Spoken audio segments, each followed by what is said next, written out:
Hi everyone, I'm ANANDA RAJ. The topic today we are going to discuss is this stress. The definition for stress is stress is widespread generalized responses of the body to various environmental, physical and social situations. And the stress is divided into two major types. One is the use stress, which is called as the useful stress. Number two is the distress, which is called as the bad stress. We have to eliminate the distress. And other classification is the internal stress, and number two is the external stress. And the stress is mainly caused by the stressors. Stressors may be a person, maybe a situation, which is stimulating the person to develop this stress.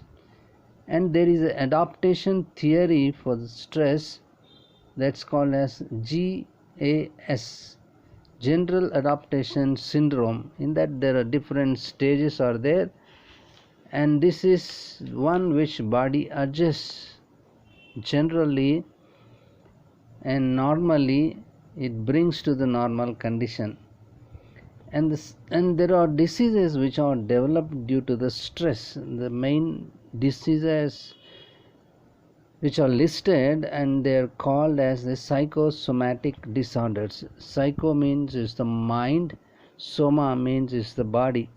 So the mind is affecting the body and causing these psychosomatic disorders, and the disorders listed are the heart ailments, arthritis, cancer, high blood pressure, allergies, and migraine, peptic ulcers, gastritis, and back pain, obesity, asthma. And the common diseases are due to stress. And let us see what are the sources of stress. The sources of stress, there are different sources are there, and these sources depend on person to another person. The first thing is major life stressors. In this major life, if we go in from one stage to another stage, the changes, the success, the failure, getting a new job, leaving the home, getting married, all this, the changes may produce stress. Number two is catastrophic events. These are naturally occurring events like earthquakes, fire, violent storms cause this stress. The third one is the life's little hassles. And here the small things also, sometimes family relationships and lack of job, loneliness, all these things will lead to stress. Then the next one, the fourth one, is the stress which is connected with the chronic societal sources of stress. So maybe due to pressures, frustration, failure, and individual differences. Individual differences in psychology, the people are divided into two major types. One is the type A and the other one is the type B. Type A people are the one, they set many goals. They are highly ambitious, self-driving and self-demanding, and these people are prone to develop many diseases, especially the heart problems. Then the B type, or the type B people, they do not set many goals and they do not bother much, less concerned with the success and achievement, and less self-demanding. These people are observed that they get less problems of the heart.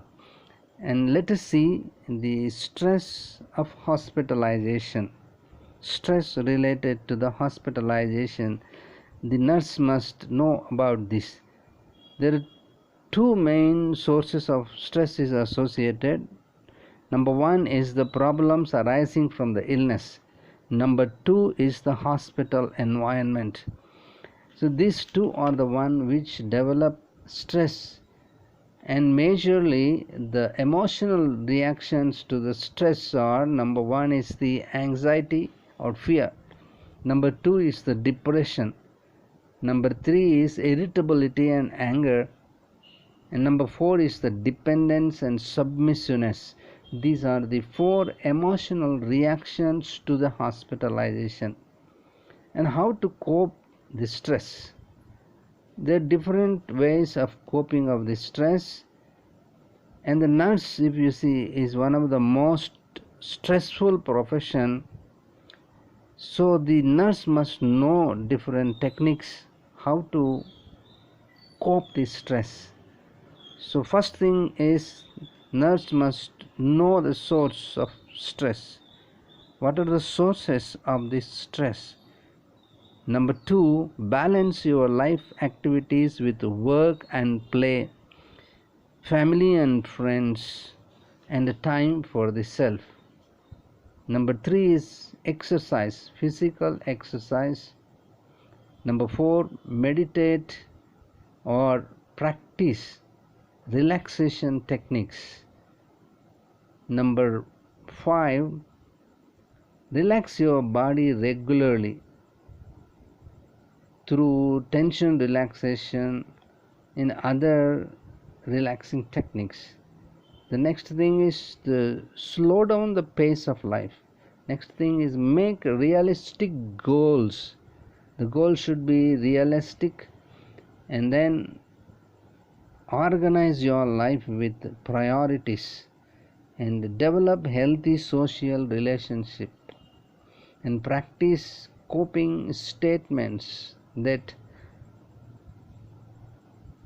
I can do, or I will do the best, or I will not forget anything, or I can do the things without failure.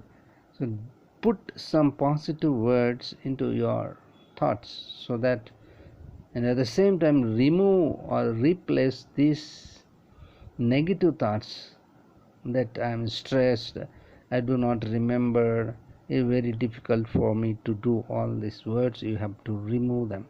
And their defense mechanisms are there. There is one direct coping, and the other one is the defense coping that we discuss in the coming chapters. Then the stress is the one which has got reactions. That reactions also important. This is all about the stress.